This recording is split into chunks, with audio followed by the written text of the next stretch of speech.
Cette île dans la province tropicale du Hainan attire des touristes de toute la Chine après que les restrictions de voyage se sont assouplies dans le pays.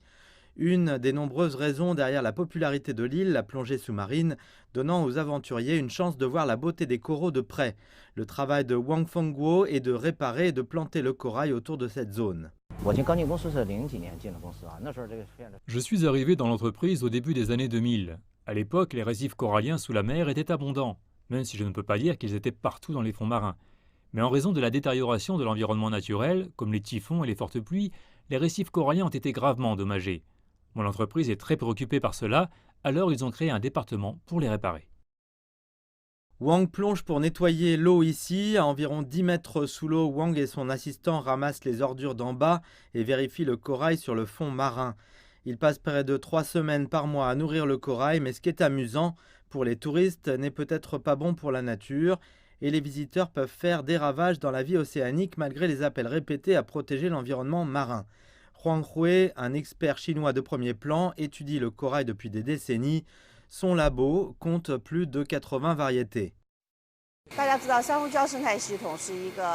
L'écosystème des récifs coralliens est unique en raison de sa grande biodiversité et de sa productivité. C'est ce qu'on appelle la forêt tropicale de la mer et agit très bien comme un sol. Environ un quart des poissons vivent dans des récifs coralliens. Maintenant, ils sont gravement épuisés. Nous avons donc recours à des méthodes artificielles pour restaurer son écosystème.